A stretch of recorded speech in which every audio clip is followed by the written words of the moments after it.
400 years ago, the microscope was invented.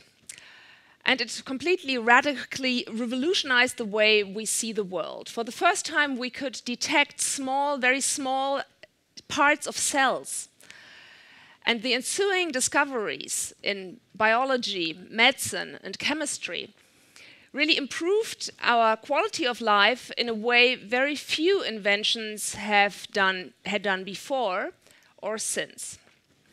What I want to talk about is that I believe that we are at the breakthrough maybe to a comparable big thing, and that we are about to invent something which we could call a macroscope.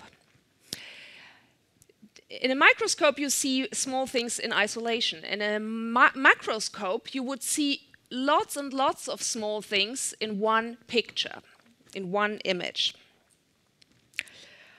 The macroscope I'm talking about is big data, one of the big buzzwords which are circulating nowadays. With that, we mean an unprecedented number of data from many, many channels. They come from digital videos, from GPS signals, but also from our status notices from Facebook and other sources. And these combined, the unbelievable amount of data combined from these sources, when we aggregate that, our belief is that we can see the world also in a completely new way and understand its functioning much better. That at least is the promise which big data seems to hold. But I believe most of us don't really know what we can do with this data. I feel we are a bit in the position of the boss of Tim Berners-Lee at CERN, when he received a proposal from Berners-Lee where he first presented his vision of the World Wide Web and linking of text through hyperlinks. And he wrote on that proposal, vague but exciting. And I believe that that's what we now, 2 decades later, feel when we hear the buzzword big data. There are many people who are involved in this field. First of all, we have companies. The World Economic Forum in Davos last year declared data to be a new asset class. Companies everywhere are looking to Google, Facebook, and Amazon, who have obviously created, enormous wealth by using data in a clever way. And they are themselves thinking, how can we also use the data which we have in order to make more money and to run our operations better? Governments are the second group of players who have vast amounts of data. And they are also undecided. Should they free data, as the open data movement is demanding, or should they keep it locked up, as they are used to, and just continue governing as always? And then there are citizens who more and more loudspoken say that data should be protected more, that data belongs to the person itself and shouldn't be spread so much. I think we are about to develop a system whereby data either belongs to large players who want to make money with it or who want to use it for control purposes, or it's supposed to belong to the individual, but really, data only becomes really interesting and valuable if it's an aggregated form and if you pool it. So individuals can't do that much with their own individual data. My idea would be to do something different with data, and that's what I want to develop with you here. I think data is much too valuable and really needs to be harnessed for social good in a very systematic way. At the Better Place Lab, where I work, we think a lot about how different resources can be used to make the world a better place. At Better Place, the platform, we have money donations. And very excitingly, since yesterday, we have a new portal, especially for time donations, meaning volunteering. This is a portal which we could develop because of our partnership with Vodafone, and it means that now hundreds of volunteering options are accessible to Germans who want to contribute in their localities. But at the lab, as the name says, we have to look a bit further into the future. And so what we are currently thinking about is how could we use data? How could we systematically develop data in a way so that it can be donated from individuals, from companies, from civil society organizations in order for social progress to happen and for the common good? Because when data is free, you can do really very, very cool things with it. And I just want to point you to a few examples. This one is maybe one which you know already, the Google flu trends. Because Google maps the search queries which point to flu in real time and puts it on a map, we have an accurate map of the spread of flu globally. And the fascinating thing is that this map is not only very accurate, but it's also much faster than all of the other sources which usually would issue a warning before a flu epidemic, such as in US ministry or so. So and I want to point here out that, yes, my talk was supposed to be in German. That's why my slides are in German, and you have to live with the dissonance. Another example is from Twitter. Twitter has often been used as a very good early warning system. This is a comparison between tweets from Indonesia, which mention the price of rice over a certain period of time. And below you see the official price development, which was then published many months later in official Indonesian sources. And you see that there's a strong correlation between the two graphs. That this is so accurate is a fact, or it is because Twitter is very, very popular in Indonesia. Every day there are 1.3 million tweets from Indonesia. And that also shows us that these kind of analyses are not something which are only happening in industrial countries, but especially with the spread of the mobile phone, these are analyses which you can now do more and more everywhere. The Indonesian rice example was done by this organization called Global Pulse. It's an organization funded and founded from the UN, and its explicit purpose is to look at big data, to analyze it in order to get a feeling for the economic and health-wise well-being of populations, especially populations which find it hard to take crises. So what they do, for example, they would look at Twitter and they will look at a region and say, okay, maybe there are many tweets about people fearing to lose their jobs. Or in the same region, people are buying smaller mobile phone cards.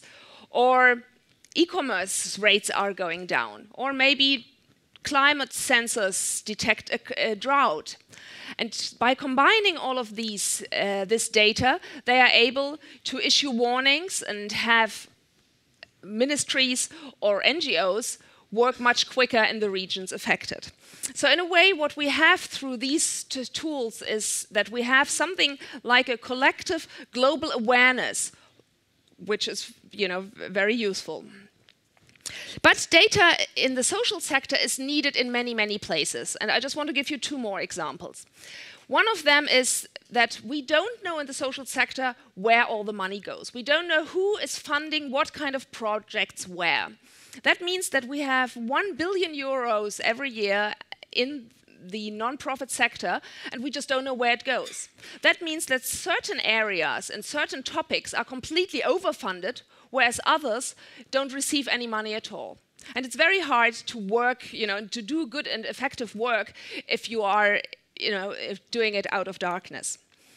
So what we see recently is that there are initiatives who are pooling data from many, many sources. This is one example, WASH funders, where different funders from ministries, organizations such as the World Bank, but also foundations and companies who are active in the water and sanitation sector, they donate their data to this platform and you have a very transparent overview of what is happening in the sector.